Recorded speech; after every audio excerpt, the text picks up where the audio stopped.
fronteras de ese imperio. Así que bueno, esto es para lo que estamos hoy aquí, en pocas palabras.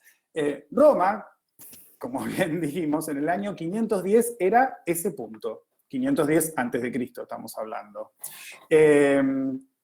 Y a partir de ese punto, que es la ciudad de Roma dentro de la península itálica, a lo largo de los siglos, que en este mapa interactivo que deben estar todos viendo, van pasando los siglos en los números que están abajo y a la izquierda, por aquí, perdón, los años, y todo lo que figura en color ladrillo es antes de Cristo, acá pasamos a después de Cristo, y posteriormente en dos colores va a aparecer la división del imperio, que va a suceder para el año 300 y pico, y posteriormente el imperio ese que se divide en imperio de Occidente y imperio de Oriente, finalmente el imperio de Occidente caería pasado el año 400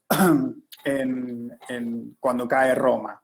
Pero si miran el mapa un poco más detenidamente, van a ver que prácticamente todo el norte de África, todo Medio Oriente, todo lo que es Grecia, todo lo que es territorio de Turquía, toda la península ibérica, Francia, hasta los Países Bajos y gran parte de las Islas Británicas, fueron territorios dominados por el Imperio Romano. De hecho, muchas de las grandes capitales europeas de hoy en día fueron fundadas como ciudades romanas. París y Londres fueron originalmente ciudades romanas, y en ambas ciudades se pueden ver ruinas de lo que fueron, restos arqueológicos de lo que fueron aquellas primeras centros urbanos en la Edad Antigua. Todo este crecimiento y expansión a partir de un punto que era Roma, de un centro, si se quiere, que fue Roma, tuvo cuestiones que fueron desde el punto de vista casi como desde el comienzo, muy emparentadas con una cuestión muy pragmática de la sociedad romana. Es decir, de probar las cuestiones, ensayar soluciones para determinadas cosas, y si se ven que funcionan, apegarse pragmáticamente a esa solución para repetirla en distintas circunstancias. Una de las cosas en que los romanos fueron sumamente pragmáticos era que entendieron rápidamente que para poder dominar grandes extensiones de territorios, estos territorios debían estar comunicados. Y debían estar comunicados principalmente con el poder central, que nuevamente es Roma. En ese sentido, el rol de las rutas romanas, como la Vía Apia Antica, que hasta hoy en día la pueden ver en estas imágenes que tenemos en la parte superior, en las afueras de Roma, tenían un importantísimo rol en una estrategia doble que tenía el imperio para con los territorios anexados. Por un lado, la estrategia militar, la fundamental, la que inició toda esta cuestión de los caminos, si se quiere. La estrategia militar era que en estos caminos era mucho más fácil y eficiente poder desplazar gran cantidad de tropas hacia los confines y fronteras del imperio para librar nuevas batallas y anexar nuevos territorios al imperio. Y por otro lado, la estrategia comercial. Estas mismas rutas que servían para llevar las legiones a conquistar nuevos territorios, servían también para traer la producción y las materias primas de esos nuevos territorios hacia la ciudad principal, la del poder centralizado, que era Roma. Roma así era considerada la cabeza del mundo, caput mundi, decían en latín los romanos. Y como vemos, esa red de caminos es totalmente centralizada. En este mapa del territorio vemos la red de caminos vial del Imperio Romano. Es totalmente centralizado. De ahí el famoso dicho que dice: todos los caminos conducen a Roma. Esta idea que tenían sobre Roma y los territorios anexados y la consolidación del territorio del imperio hizo que los romanos tuvieran una particular cosmovisión, o una particular visión sobre el cosmos, lo que era el cosmos romano, donde el todo y su centro, Roma, el total del imperio y su centro, Roma, cobraban relevancia por sobre los lugares individuales. Es decir, un sitio en la península ibérica, un sitio en Gran Bretaña, no era importante per se, sino que era importante como parte de un todo en relevancia a un centro que era Roma. Esta cosmovisión de representar siempre al centro en la cuestión de Roma, de la ciudad capital, los hizo tener, a partir de esta cosmovisión, también un sentido de dominación de la naturaleza en cuanto a lo técnico y a lo espacial. No es que, por ahí a diferencia de los griegos, que dialogaban más con la naturaleza, con sus obras de arquitectura y sus construcciones, no es que los romanos carecieran del concepto de naturaleza, pero lo que sí tuvieron es que fueron expertos en moldearlas bajo un orden rector diferente. Y los romanos sí lo que fueron los primeros grandes modificadores del paisaje.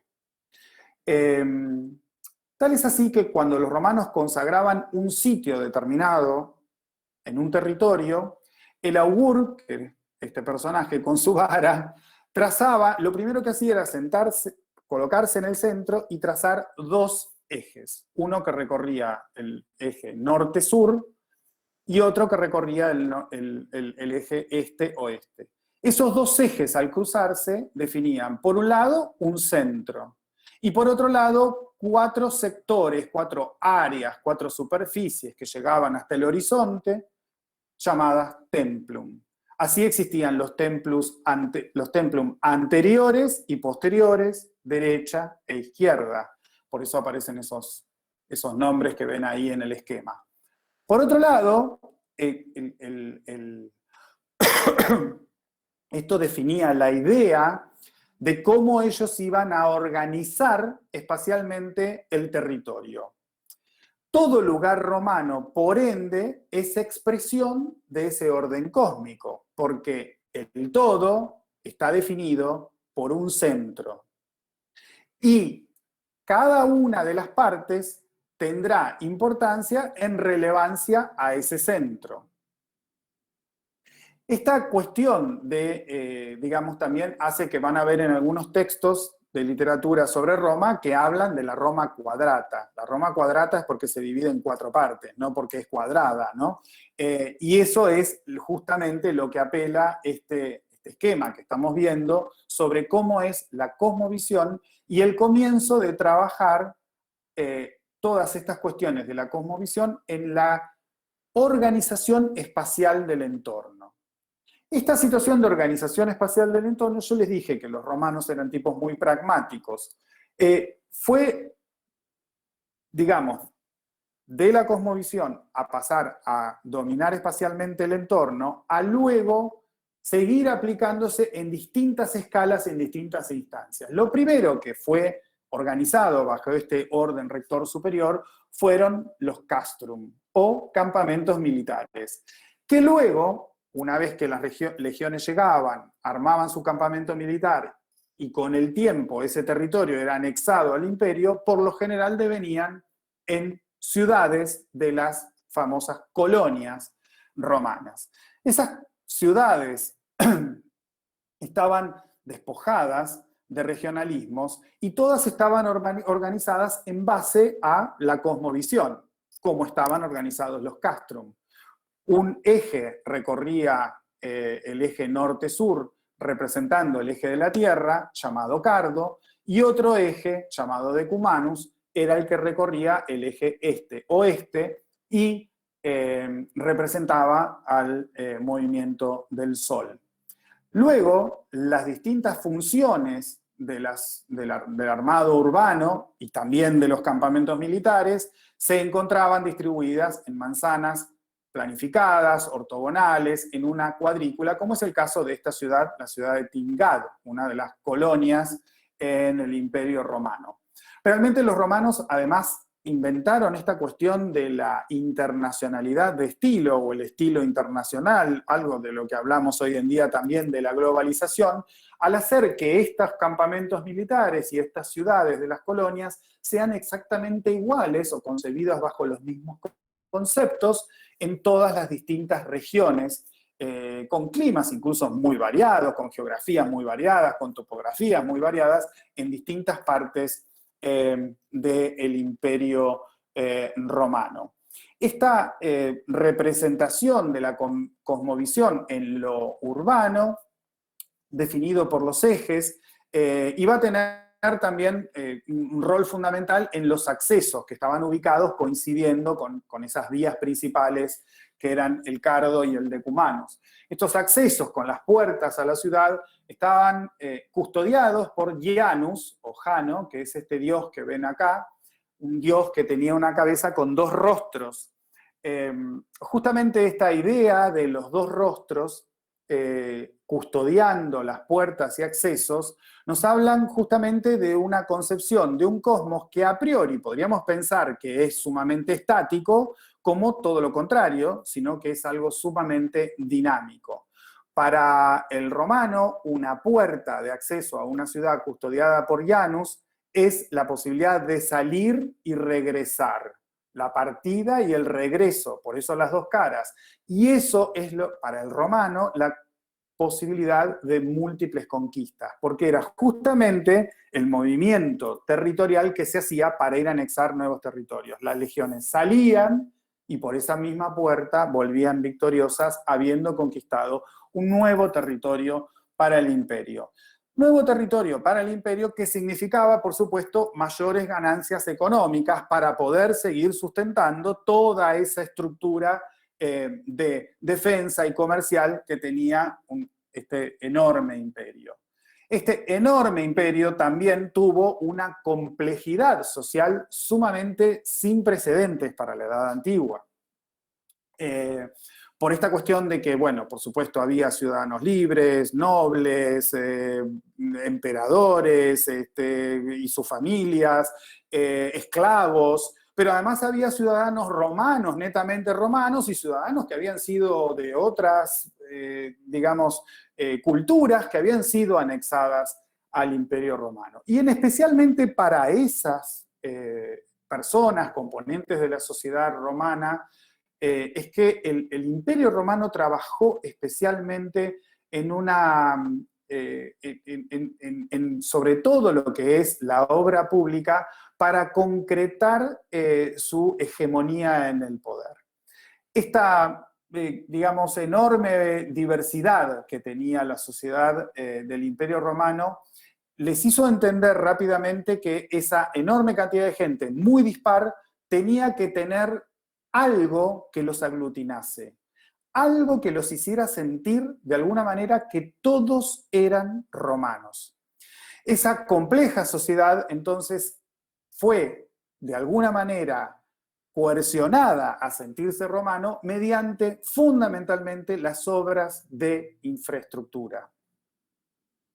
Es por eso que hasta ahora ustedes vieron civilizaciones donde la mayor parte de la arquitectura que nos queda para estudiar y para ver hoy en día, porque la doméstica prácticamente toda ha desaparecido, son casos de arquitectura religiosa. En el caso de Grecia, sí, también hay teatros, pero podemos argumentar incluso si el teatro no tenía casi como una función religiosa en el mundo griego, o filosófica. Pero en el mundo romano aparecen un montón de programas civiles, de infraestructura, etcétera, y una multiplicidad de programas arquitectónicos. Por eso vamos a ver foros, basílicas, acueductos, mercados, teatros, anfiteatros, termas. Es decir, hay templos dedicados a lo religioso, pero hay mucho que es obra civil, obra de infraestructura, obra comercial, obra con un fin determinado social. Y ellos rápidamente comprendieron que si cada una de estas obras representaba de alguna manera la presencia del imperio y Roma como centro del imperio, esta persona que se iba a ver beneficiada por el uso por el usufructuar de estas obras de arquitectura, iba a tener indefectiblemente un sentido de pertenencia. Chicos, no es muy distinto de lo que hacen todos los gobiernos con la obra pública hoy en día. Básicamente, esto salió de Roma. Para lograr esto, los romanos, que eran personas muy pragmáticas, volvemos al tema del pragmatismo, inventaron algo y utilizaron otras cosas que habían inventado otros combinándolos en formas totalmente novedosas. El invento romano es esto que ven acá, que se llamó opus cementitium en el mundo romano. Es muy paradójico, pero digamos, lo que inventaron básicamente es una suerte de hormigón pobre que se lograba a partir del cemento natural obtenido de moler la piedra puzzolana, que es uno de los componentes de la roca volcánica en la península itálica, en territorio, digamos, digamos, del mundo romano, hay gran cantidad de volcanes. De hecho, hace poco estaba viendo un documental, bueno, no hace tampoco, donde había un comentarista que decía que, bueno, que Roma se hizo grande gracias a la piedra puzzolana que sacaron del Vesubio, y el Vesubio sepultó a la ciudad de Pompeya también. O sea que como que la misma cosa fue, digamos, el recurso con el cual construyeron un imperio, y el mismo recurso se transformó en la trampa mortal que lo sepultó, o al menos a una de las ciudades en realidad.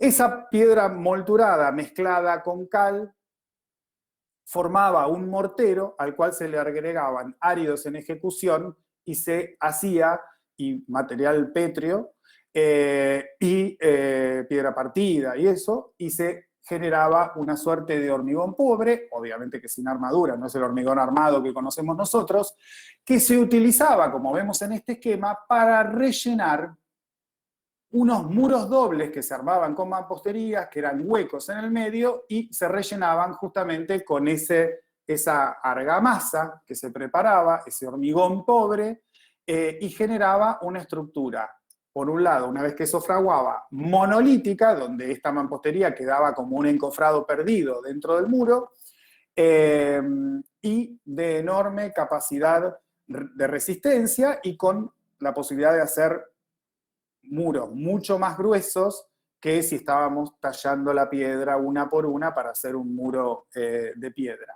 Y también con mayor optimización de los tiempos constructivos, porque para hacer esto no se necesitaba tanta mano de obra calificada, simplemente con levantar dos mamposterías paralelas y luego rellenarlas con ese hormigón pobre, se lograba rápidamente levantar muros de importantes dimensiones. Por supuesto que después tenían una serie de variedades y nombres, etcétera, que hablaban de la complejidad. En muchos casos también depende de los recursos disponibles en cada región, es que esa mampostería del opus cementitium se iba a hacer o con piedra o con ladrillo, etcétera. Ahora bien, para mi objetivo, que es concretar el espacio interior para poder albergar una serie de funciones, para que la sociedad pueda tener una serie de necesidades cubiertas, es que tengo por ahora un muro monolítico que inventé una forma de hacerlo. Y para eso puedo cerrar un espacio, pero por ahora no lo puedo ni techar, ni puedo acceder al espacio. Lo primero que vamos a tratar de hacer es acceder al espacio, aquello de la importancia de las puertas y llanos, ¿no? Entonces, bueno, ¿cuál es la forma más eficaz de abrir un muro de masa monolítica? Bueno, si bien no es un invento totalmente romano, hubo arcos en la historia de la arquitectura con antelación a esto, y vamos a ver que bóvedas también, ahora en unos cuadros más. El arco de medio punto, que fue ampliamente utilizado durante todo el imperio, toda la construcción del Imperio Romano, es la forma más lógica para ahora dar estos gruesos muros de opus cementitium.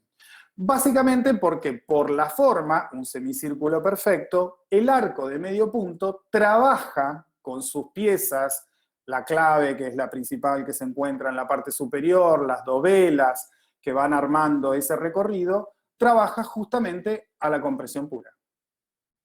Los esfuerzos de este muro se van a ir repartiendo por estas dovelas hacia los lados, hacia lo que se llaman las jambas, y de allí, a través del muro, iban a llegar al suelo sin generar ningún otro esfuerzo que no sea la compresión.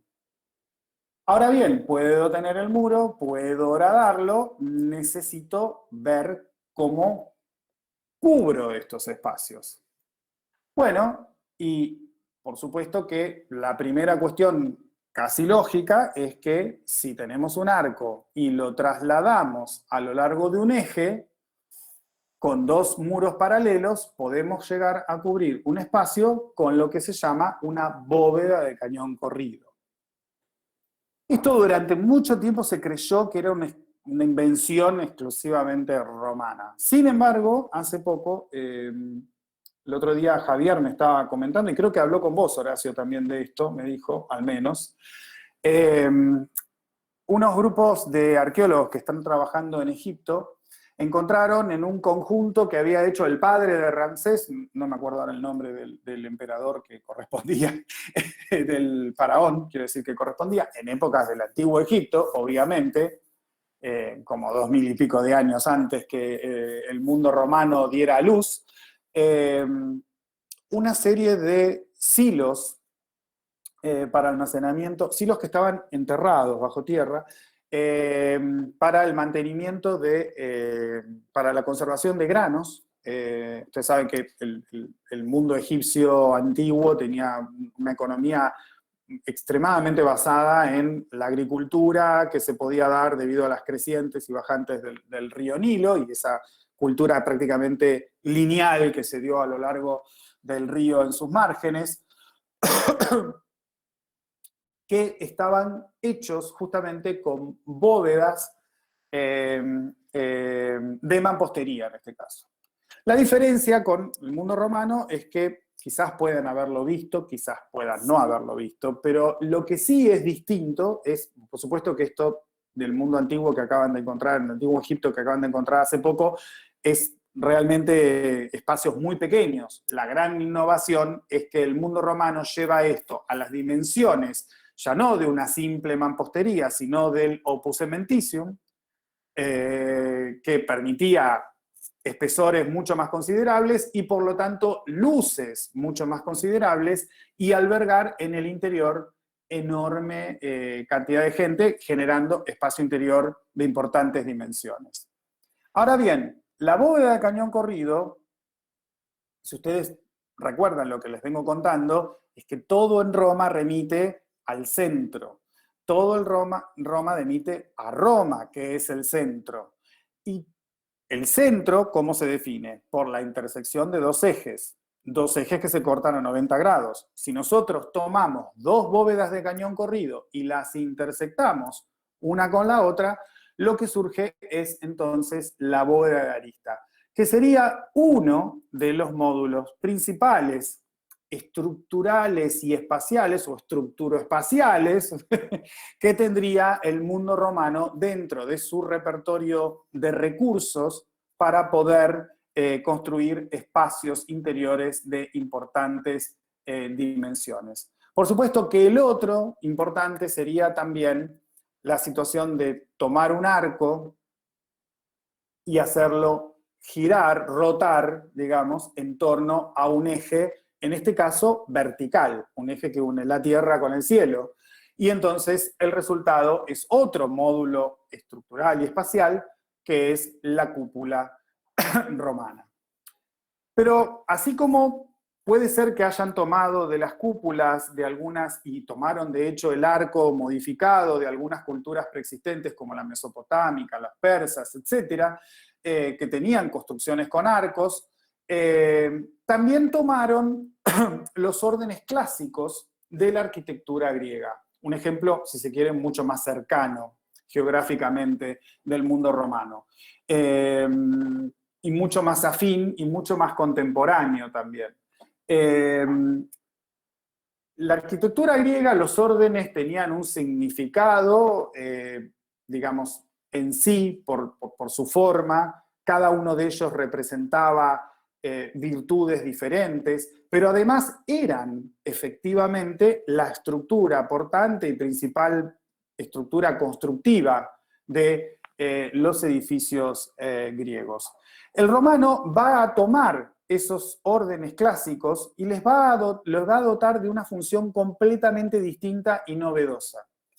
Y esa función es despojarlos de la función estructural, porque la función estructural ya está resuelta por el arco, la bóveda y el opus cementitium, y darles una función meramente decorativa.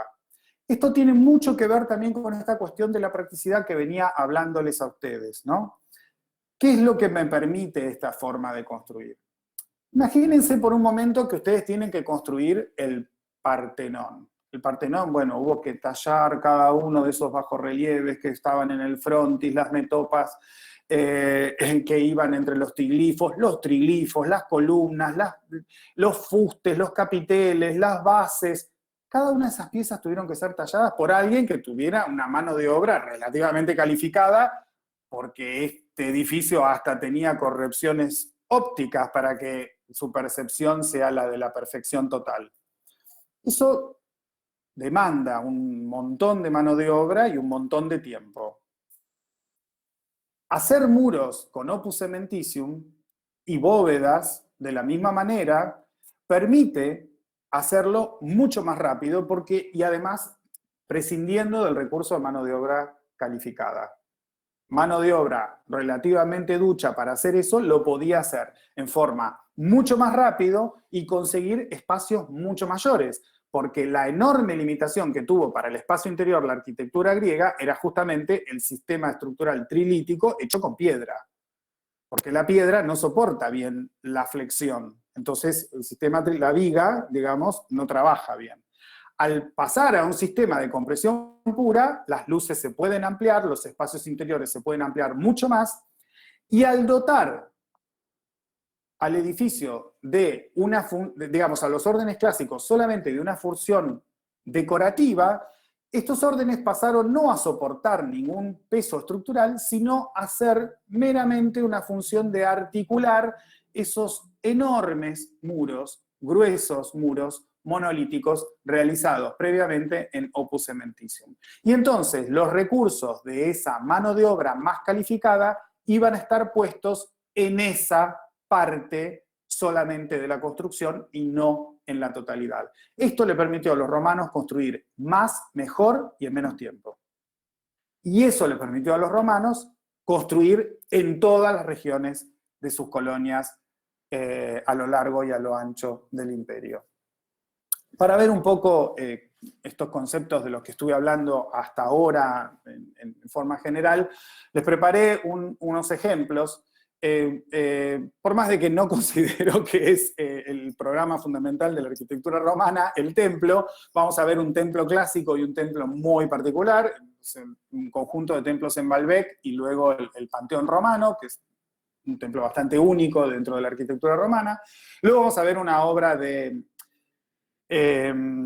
civil, como los mercados de Trajano, también en Roma, la Basílica de Magencio, una obra de administración pública, y finalmente, dentro de lo que es el mundo romano estricto, las termas de Caracalla, también en Roma. Y como bonus track, si se quiere, un adelanto del próximo tema que van a empezar a tratar después del receso invernal, ¿no? Creo que correcto, sí. Correcto. Yes. Que es justamente cuando viene la división del imperio y el imperio romano de Oriente continúa, con luego llamarse el imperio bizantino, con su capital en Constantinopla, la actual Istambul, en Turquía.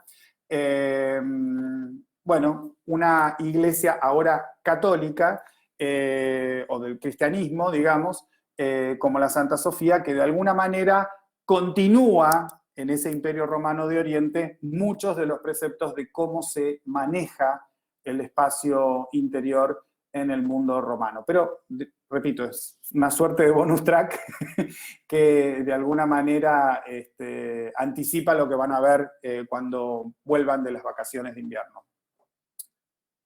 El conjunto de templos en Baalbek, que bueno, en algún momento fue Líbano, en otro momento fue Siria actualmente, fue construido entre el año 60 y 161 después de Cristo, y bueno, del conjunto en sí, los restos arqueológicos son bastante escuetos, pero bueno, nos permiten más o menos entender esta lógica de que el templo romano no se presenta como una estructura edilicia cuasi escultórica en el medio de la naturaleza, como el templo griego aparecía, sino que empieza a estar relacionado a una suerte de otras estructuras arquitectónicas que definen un acceso netamente, un edificio determinado para eso, una suerte de antesala o patio, atrio delante del templo en sí, y que todo esto no aparece desordenado en la naturaleza o aleatoriamente ordenado en la naturaleza, sino que está fuertemente organizado en forma axial, es decir, con ejes. También es cierto que cuando pasamos a la volumetría, esto que veíamos en planta o en la fotografía satelital, es claro que, digamos, no solamente lo que veíamos en planta de la composición axial, sino también la dominancia que ejerce la estructura principal con respecto a todos estos otros edificios secundarios que forman parte de la composición, y que de alguna manera acompañan a la presencia de este templo que era el templo principal. Fíjense como el otro templo secundario también aparece en una situación similar, con un muro que rodea un espacio abierto que antecede al templo, también con una pequeña estructura edilicia que marca el acceso. Incluso esto también de que la importancia de remarcar el eje con incluso un intercolumnio más abierto, más holgado que en las otras partes de la columnata. El espacio exterior, ese que antecede al templo en sí, en realidad está construido, organizado y tratado como si se tratara de un espacio interior, simplemente que sin cubierta. Es decir, eso está encerrado por una cantidad de opus cementicium, de este muro romano característico, y articulado mediante la incorporación de nichos, los órdenes clásicos heredados del mundo griego, como decoración meramente de este grueso muro que encierra el recinto donde se encuentra el templo. De los templos queda muy, muy poquito en pie, pero vamos a dedicarnos ahora a ir hacia el templo de Baco, que es el que se encuentra más, digamos, mejor conservado, que es este de acá, donde vamos a poder ver el espacio interior, aunque está sin cubierta. Y la primera cosa que también es interesante de ver con respecto a lo que ustedes han visto hasta ahora con el templo griego, es la importancia que en estos templos romanos cobra el espacio interior, el espacio de lo que se llama la cela. Fíjense la proporción que tiene, por un lado, digamos, la columnata que rodea el templo, es un espacio sumamente angosto, en algunos casos es doble, pero es mucho más importante el espacio interior, que está cubierto por lo general por estas bóvedas de cañón corrido. Cuando pasamos a ver el templo de Baco más en detalle, también la otra gran diferencia que corroboramos esta situación de la importancia que tiene el espacio interior con respecto a la totalidad del templo. La otra gran diferencia es que el templo romano aparece sobre un podio, que es un importante basamento, y ya no se trata de aquellos 3 escalones que tenían los templos griegos clásicos. Y de la misma manera, cuando estamos observando el templo de frente, vamos a poder, primero, bueno, el tema de la escala, ¿no? por eso siempre es interesante tener alguna, alguna referencia humana cuando vemos estos templos, ¿no? La importancia que tiene la puerta de acceso, fíjense lo que es la escala que tiene eso, y la idea clara de la cuestión axial, ¿no? De que se está representando aquí un eje que a través de los escalones y de intervenciones hace notar justamente esta cuestión de la fachada.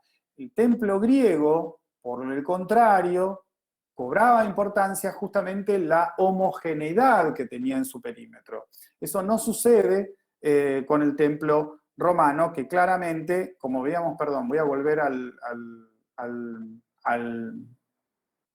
esquema de perspectiva de vuelo de pájaro, donde claramente todos los edificios tienen una fachada principal que está definida justamente por su transversalidad a la composición axial que tiene el eje, y por esos elementos como ensanchar el intercolumnio, los accesos, la escalinata, etc. Fíjense que los templos no aparecen con escaleras en todo su alrededor, sino que la escalinata está realmente donde se accede al templo, sobre justamente lo que es la fachada principal.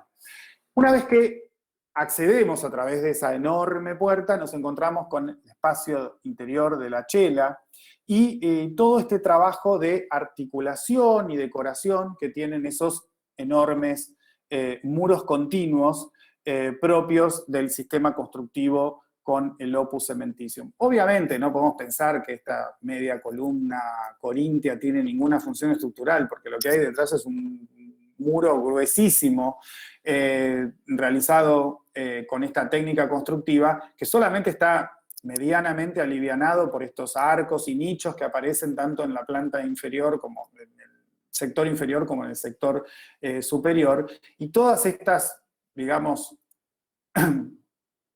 órdenes griegos que aparecen acá, órdenes clásicos de la arquitectura, no son otra cosa que una cuestión decorativa.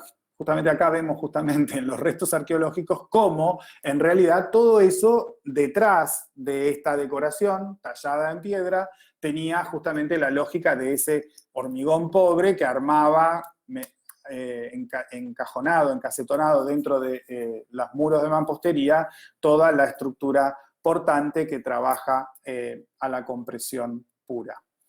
El otro templo que les quise traer es el Panteón Romano. El Panteón Romano es un templo muy distinto. La mayoría de los templos romanos no estaban construidos ni organizados espacialmente como este. Pero, claro, el Panteón tenía una particularidad.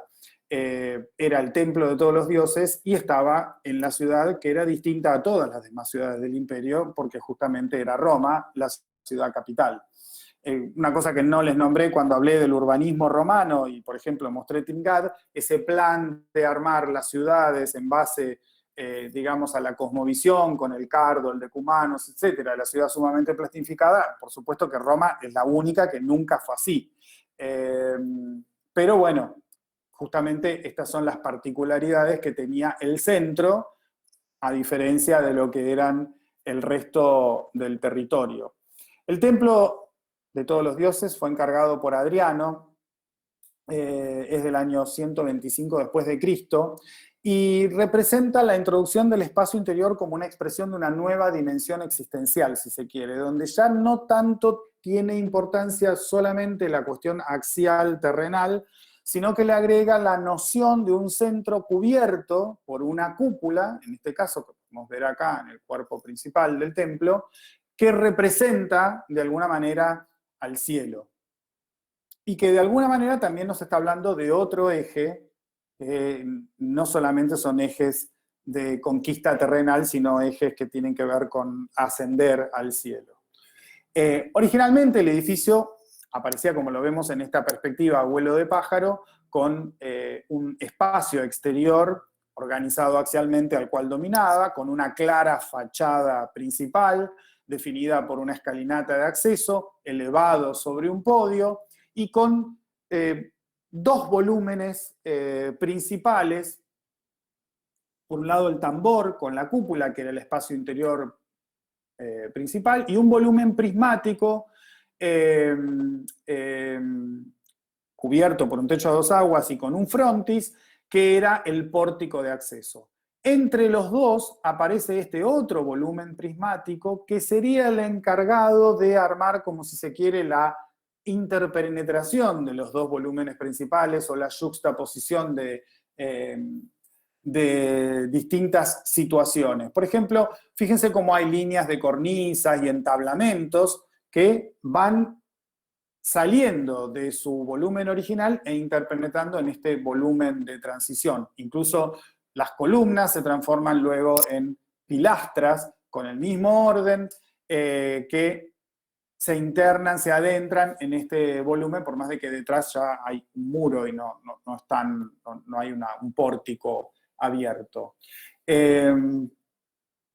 Esto le confiere a la unidad, al conjunto, un mayor sentido de unidad. Acá, incluso a pesar de que han pasado más de 2000 años o 2000 años,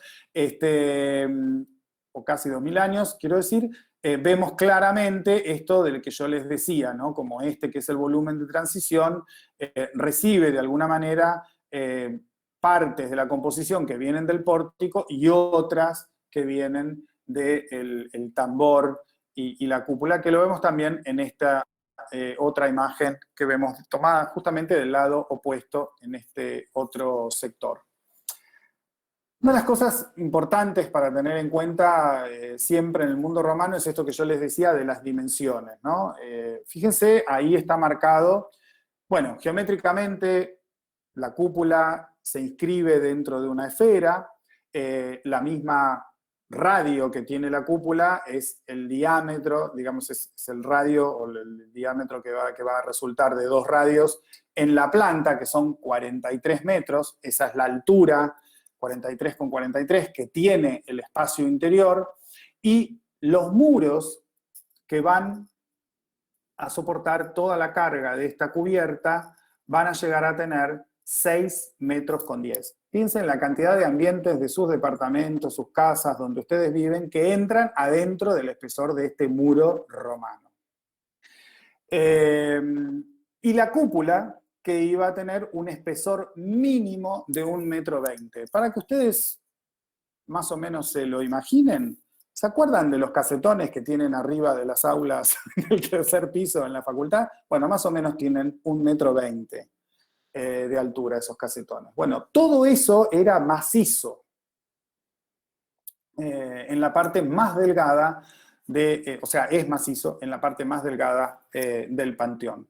Y además la técnica constructiva era una técnica bastante compleja, donde la estructura trabajaba la compresión mediante arcos, como vemos acá en este esquema, que se iban apoyando unos sobre otros. Es decir, este arco descargaba los esfuerzos en la clave de este arco, como buena pieza clave, los derivaba hacia ambos lados y a su vez así sucesivamente hasta llegar al tambor.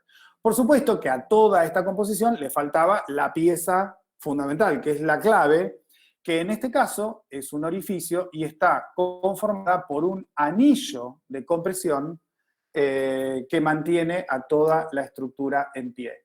Por dentro, la cúpula tiene una decoración que no tiene nada que ver con la estructura en sí. Y esto es una cuestión netamente del mundo romano. Esto de que construyo técnicamente de una manera para luego decorarlo independientemente en su exterior y su exterior de otra manera. Y esta forma de concebir al muro como ese lugar de encuentro entre las fuerzas del interior y el exterior, el lugar donde está la puerta, donde está el paso, donde está Janus, nos va a acompañar a lo largo de la historia de la arquitectura prácticamente hasta el siglo XX, cuando llega el movimiento moderno y de alguna manera termina de desmaterializar este meollo del muro.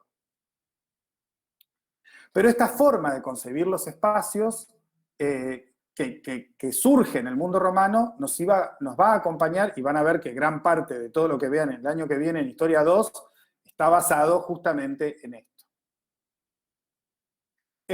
Bueno, vamos a tomar el eje e ingresar a través del pórtico, justamente para ver nuevamente, ¿no? Acá, fíjense, está el muro ese de 6 metros y está horadado con un arco de medio punto como corresponde para poder pasar a ese interior. Bueno, acá este interior tuvo retoques a lo largo de los siglos, así que bueno, hay que hacer, pero digamos que se mantiene bastante intacto, por ejemplo, la cúpula, el casetón, todo este casetón que tiene la cúpula, que no tiene nada que ver con cómo están armados los arcos que la sostienen, digamos, tiene que ver con la idea de enfatizar esa idea del eje, ese efecto centralizador a través de un eje vertical que pasa justamente por el óculo, ese agujero circular que tiene la cubierta por el que se da la entrada de luz, como vemos en estas imágenes. También es importante que veamos cómo todo ese grueso muro del tambor, que tiene 6,10 metros de espesor, empieza a ser trabajado con nichos, con pequeños ábsides, como para alivianar toda esa enorme masa de muro circular, y con la incorporación nuevamente de los órdenes clásicos que van a articular y a ritmar toda esta enorme masa monolítica a la cual luego se le coloca toda esta decoración. El próximo ejemplo que vamos a ver es el de los mercados de Trajano, más o menos contemporáneo, un poco anterior, del 107 después de Cristo, donde vamos a ver ahora sí un edificio de utilización civil, cuya composición nuevamente responde a un orden axial de un espacio exterior activo, al cual, de alguna manera, este edificio pasa a formar como parte de esa composición. En este caso era esta parte de acá, que es el mercado, el foro de Trajano. El mercado de Trajano es este edificio que estamos viendo acá, que estoy marcando con el puntero. Existía también una basílica que completaba la composición, pero fíjense cómo hay claramente un eje que está pasando por acá, otro eje que está pasando por acá, que están armando toda la composición geométrica del foro de Trajano, y al cual el edificio debe su forma porque forma parte de alguna manera de ese espacio público mayor. El edificio, cuando lo vemos, acá están las distintas plantas y el corte. Cuando lo vemos en realidad en su detalle, nos damos cuenta que tiene 6 niveles, de los cuales los 3 primeros estaban destinados a 150 tiendas comerciales y las plantas superiores estaban destinados a oficinas. Otro invento romano es el edificio de funciones múltiples o de múltiples usos o de uso mixto, como llamamos hoy en día, ¿no? Donde había una parte dedicada a tiendas y otra parte dedicada a oficinas. También cuando vemos el corte, vemos esta cuestión de, bueno, ustedes saben que Roma fue erigida sobre 7 colinas, entonces había un enorme desnivel entre el nivel del foro de Trajano y la parte superior del territorio. Esta idea de que con arquitectura e infraestructura voy modificando esa pendiente natural y transformándola en una serie de aterrazamientos y galerías con distintas funciones. En este caso, bueno, las propias del mercado. Acá vemos un poco de eso, la fachada sobre el foro de Trajano, y también vemos en estas imágenes esta cuestión de los materiales constructivos. Fíjense cómo en los restos de estas que eran las tiendas que se daban en torno a esta calle de circulación, y a esta galería sobre el foro, vemos claramente la composición de 2 muros de mampostería paralelos con el relleno de ese hormigón pobre que era el opus cementicium, o muro cementicio romano. Estos espacios estaban cubiertos por la calle de la parte alta del proyecto. En realidad es doble altura porque esto es un entrepiso del piso inferior y acá pasa lo mismo. Este espacio de doble altura estaba cubierto por una sucesión de bóvedas de arista, todas realizadas con el mismo sistema constructivo del muro cementicio y permitiendo una circulación superior, en la planta superior, que balconeaba sobre el espacio de la planta inferior. Esto es lo más parecido que van a encontrar en el mundo antiguo a cómo están organizados todos los centros comerciales de hoy en día. Todos los shoppings están organizados espacialmente de la misma manera. Una circulación con tiendas que dan a ambos lados abajo, una planta X cantidad de plantas superiores que balconean y por lo general algún tipo de cubierta, no serán bóvedas de arista hoy en día, que cubre ese gran espacio central, esa enorme calle, si se quiere, cubierta a la que dan las tiendas. El próximo ejemplo es la Basílica de Magencio, del año 306 al 312 después de Cristo. La basílica en el mundo romano es un edificio de administración pública, de administración de justicia. No es un edificio religioso como fue después para el cristianismo. El cristianismo va a tomar ciertas cuestiones de organización espacial de la basílica del mundo romano para adaptarla a las necesidades religiosas y transformarla en su templo durante gran parte de la Edad Media, pero sobre todo incluso llegando también hasta el momento contemporáneo, pero sobre todo en los primeros años posteriores a la caída de Roma. Pero, repito, en el mundo romano la basílica es un edificio de administración pública que no tiene nada que ver con lo religioso y que en este caso, en el caso de Magencio, del cual vemos solamente una pequeña porción de lo que fue el edificio en su totalidad, nos permite, observando estos restos en el foro romano, digamos, evidencian la técnica y el dominio de la construcción que tenían los romanos para lograr estos enormes espacios interiores. Y ahí tienen más o menos cómo estaba configurada la Basílica de Magencio. Por lo general las basílicas tenían dos ejes claramente marcados. Esos ejes estaban a veces con los ábsides opuestos, en forma opuesta, marcando un eje principal y otro era el de acceso, o en este caso particular había como una variedad de tener un ábside acá. Por lo general, en el ábside era donde se colocaba la persona que iba a impartir justicia, digamos, como el juez, si se quiere, que iba a atender los distintos asuntos del imperio. Y el espacio principal de lo que sería la nave central iba a estar configurado en este caso por la sumatoria de módulos, espacios estructurales conformados por bóvedas de arista. Así como vimos en la galería superior del mercado de Trajano, de la misma manera estaba conformado acá. En el mundo romano muchas veces, por eso a diferencia de lo que pasa con los templos, en estos edificios donde se requieren mayores dimensiones, donde se requieren por funciones y necesidades albergar más cantidad de gente, muchas veces la constitución del espacio interior se va a dar a través de la sumatoria de módulos. Lo vamos a ver en este ejemplo y lo vamos a ver posteriormente en las termas de Caracalla.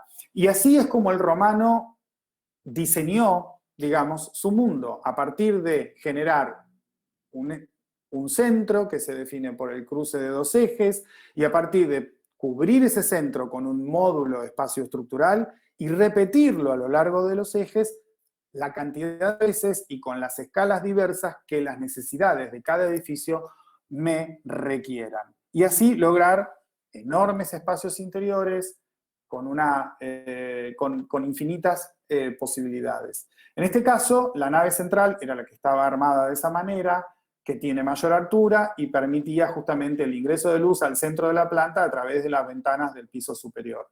Y las naves laterales eran de menor escala y estaban cubiertas por bóvedas de cañón corrido, como vemos acá. Y en realidad, los restos arqueológicos que hoy en día pueden ver en Roma son solamente esas naves laterales. Imagínense que a todo esto le falta, a partir de acá, todo el espacio de la bóveda central y toda la otra bóveda lateral que con el tiempo han desaparecido. La nave central tenía una altura de 80 metros, de 35 metros y un largo de 80 metros de punta a punta. También, observando los restos arqueológicos, podemos comprender ese aspecto de masa monolítica, de cómo trabajaba justamente la estructura portante de estos muros cementicios y la situación de que cuando aparecen estas cuestiones talladas en piedra que tienen que ver con los órdenes, son meramente decorativos. No podemos pensar que una pequeña columna que estaba puesta acá iba a tener ninguna función estructural cuando todo esto estaba pasando por detrás. Y acá tienen una reconstrucción de cómo se debía ver la complejidad total de la Basílica Magencio. Lo que estábamos viendo era solamente esta parte de acá, que tenemos a la derecha de la imagen, y todo lo que nos faltaba era lo demás. Las termas, y en este caso en particular Caracalla, representan, a mi modo de ver, la manifestación más grandiosa del interés romano por el espacio interior. Al mismo tiempo también las termas fueron, durante gran parte del imperio, verdaderos centros cívicos, donde cumplían una función social y política sumamente importante, ya que se tomaban en muchos casos las decisiones más importantes del imperio allí mismo. Un edificio dedicado al esparcimiento, dedicado al bienestar, si se quiere, de la sociedad en general, pero que además iba a particularmente hacerlo a través de una representación muy cabal justamente de esa cosmovisión romana, de ese cosmos romanos que son los ejes que se cruzan y definen un centro. Por lo cual la terma en realidad tenía una función que iba mucho más allá de ser una estructura meramente utilitaria. Al mismo tiempo también, desde el punto de vista constructivo, de los avances ingenieriles, tuvo, digamos, la necesidad de utilizar un montón de avances tecnológicos propios del mundo romano, como los acueductos, las canalizaciones de agua, el calentar el agua, etc. El conjunto es de unas dimensiones impresionantes. Piensen que todo el terreno en el que se inscribe el edificio principal de las termas tiene más o menos unos 450 metros de largo por 450 metros de ancho.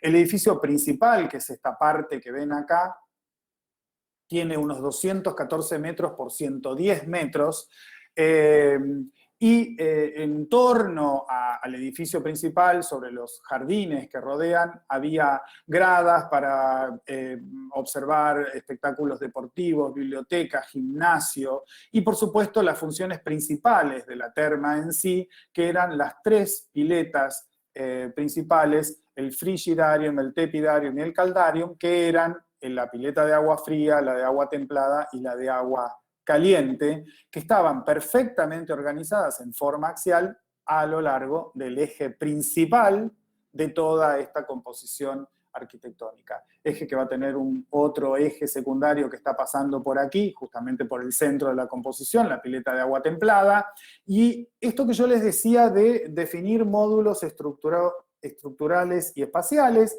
que van a empezar a repetirse a lo largo de ejes principales, ejes secundarios, para generar una composición muy compleja, con distintas alturas y distintas volumetrías, que van a conformar todo este vasto edificio.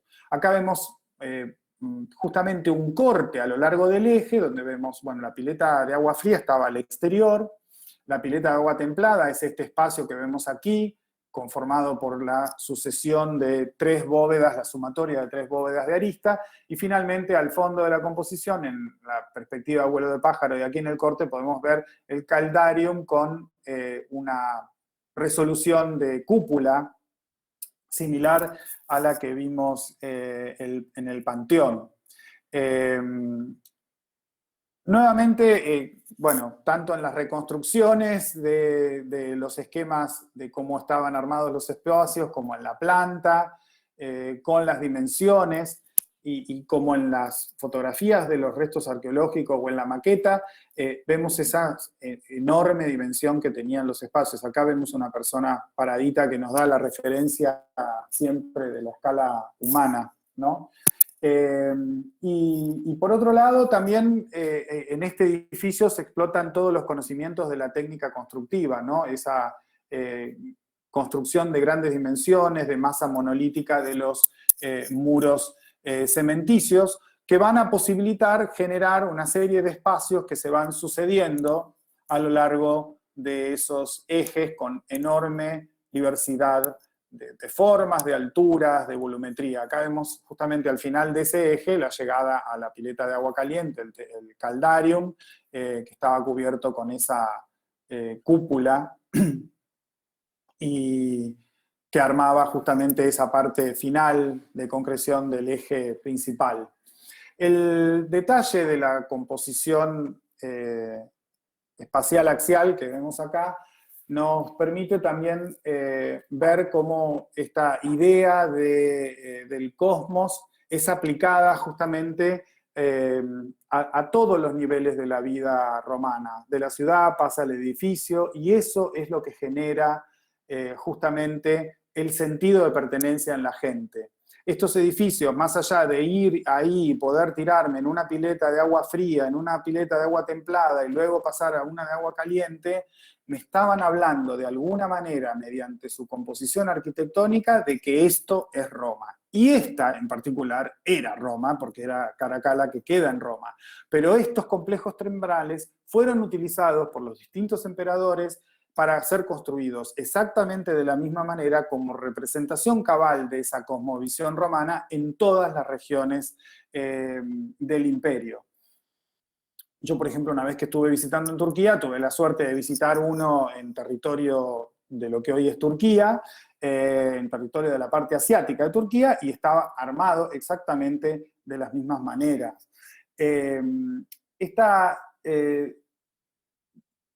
Esto tiene mucho que ver con la concepción del romano de vivir según un plan divino, en el cual el hombre es una pieza activa de un todo. El hombre no es importante por el hombre, el individuo, sino que tiene que ver tiene su importancia como una pieza activa del todo. Ese orden superior de acción terrenal eran interpretados como aspectos de un mismo proceso histórico. Por eso la mayoría también de los edificios romanos están relacionados con importantes hechos históricos. Y tanto es así que también se cargan en muchos casos la representación de ese orden cósmico, por un lado, y de la historia, por otro. En muchos casos, los emperadores, luego de anexar un nuevo territorio, etc., de alguna manera le regalaban al pueblo una obra de infraestructura como esta.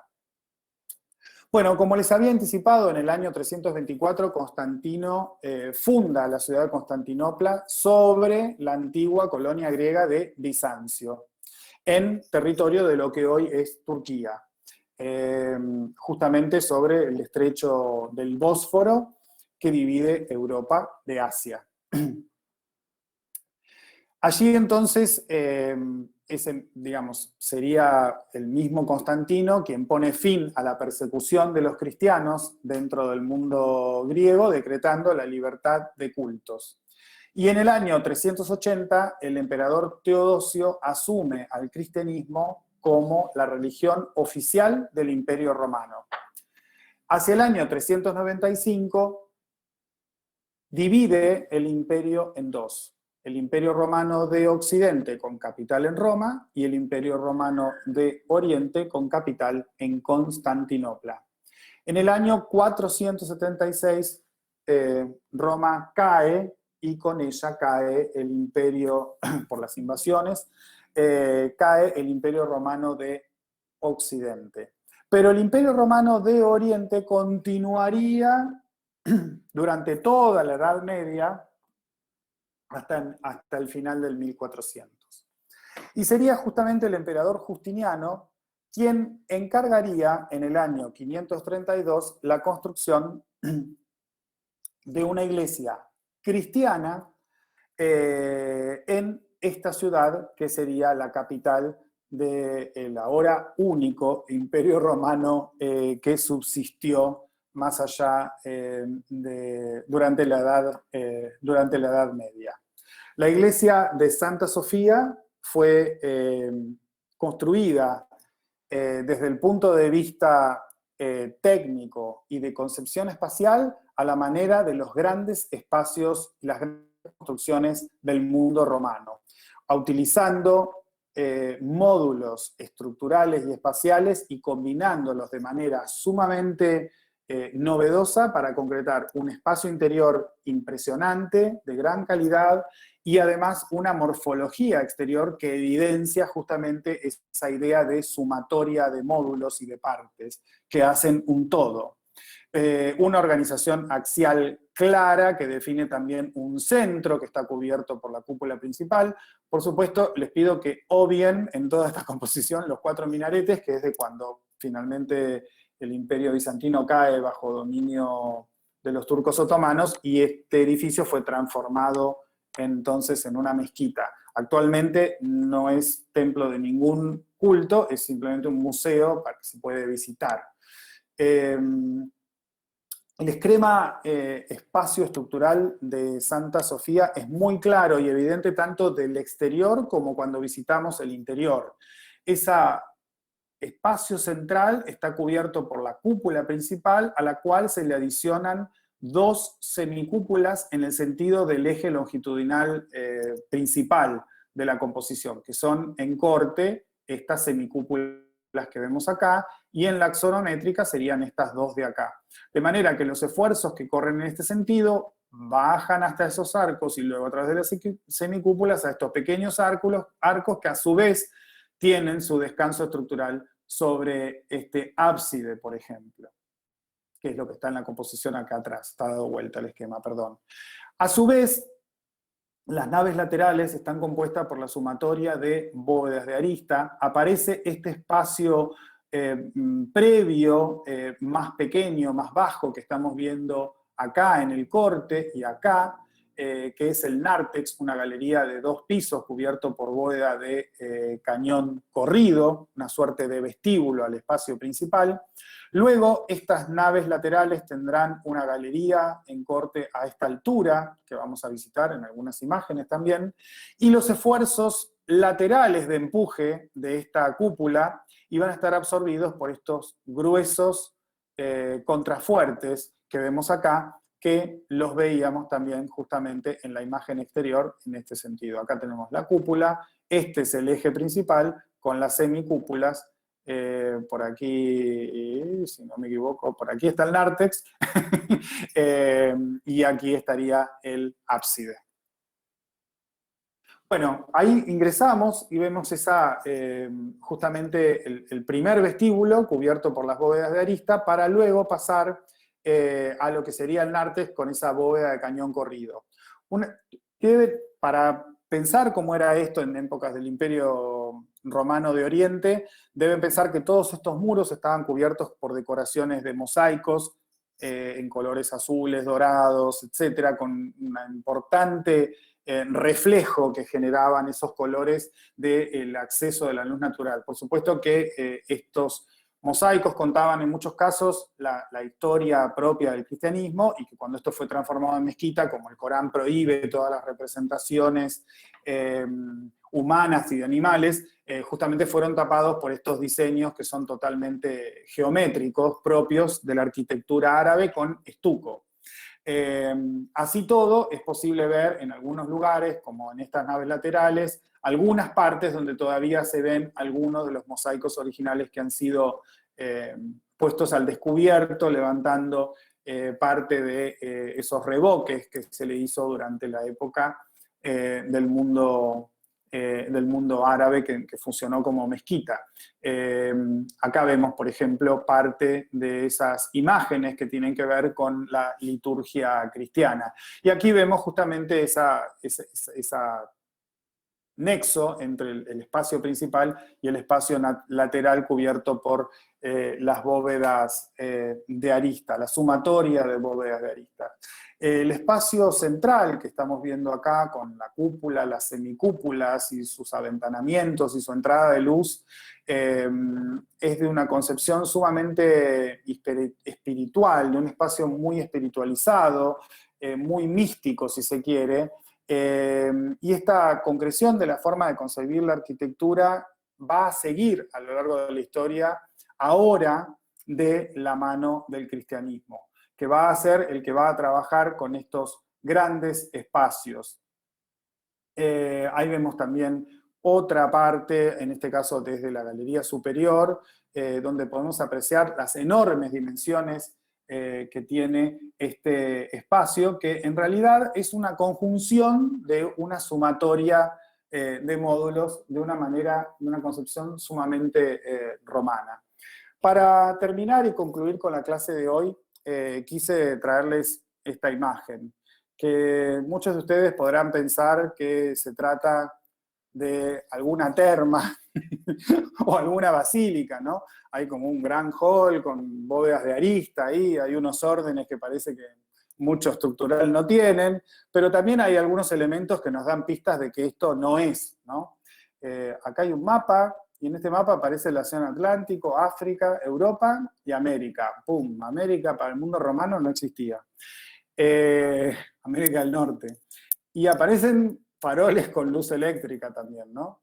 Yo les dije que esta forma de concebir a la arquitectura espacialmente, compositivamente, y a trabajar el muro de esa manera, como una estructura que no importa porque no se va a ver a la vista, y una decoración que va a ser la encargada de articular esas superficies, y va a acompañarnos hasta el siglo XX prácticamente. Y bueno, este edificio no es ningún edificio romano, este es un edificio que estuvo, que ya fue demolido incluso, que estuvo en la ciudad de Nueva York y se construyó en 1910, y es lo que estamos viendo, es lo que era el hall central de la Pennsylvania Station, o Penn Station, como le dicen en Nueva York. Y fue construida en el siglo XX, a principios del siglo XX. Y fíjense la enorme cantidad de puntos de contacto con todas las reconstrucciones gráficas y los restos arqueológicos que vimos de la arquitectura romana en esta clase de hoy. Me acuerdo que una vez Gaby Bordino, que es la jefa de trabajos prácticos de Historia 3, cuando estábamos hablando de Roma, me dijo algo que les voy a leer que me parece muy acertado sobre Roma, ¿no?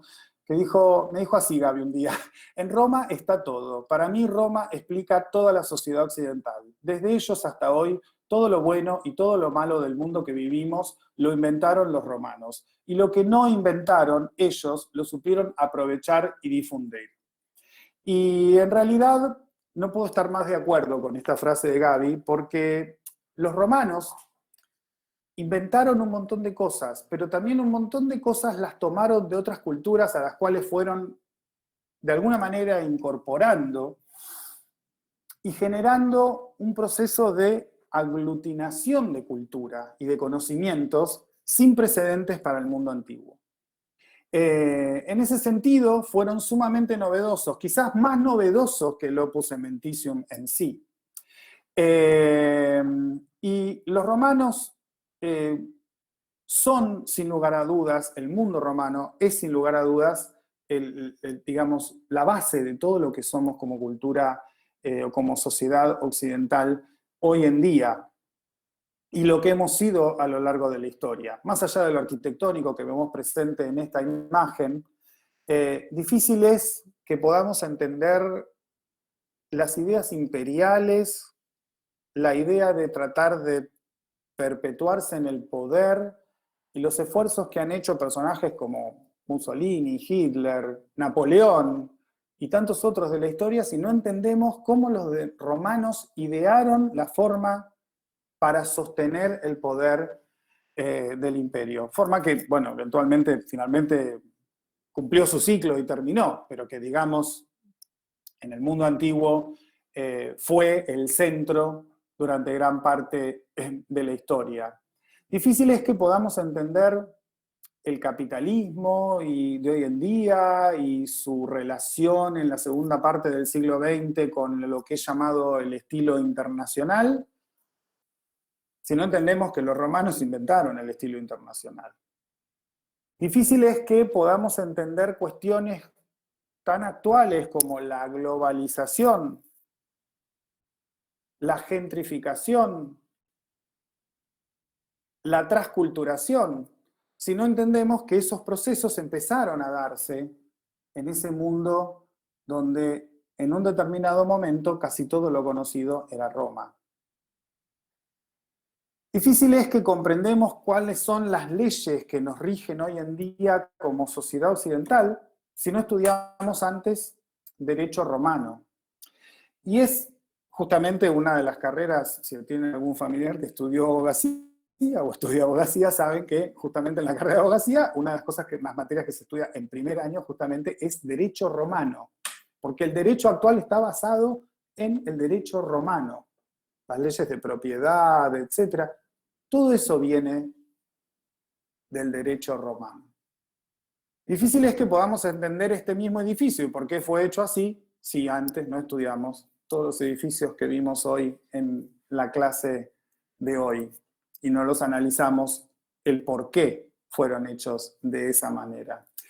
Y esto es así en parte porque Roma y el mundo romano es el reflejo más fiel de la condición humana, con todo lo bueno y todo lo malo que eso mismo conlleva.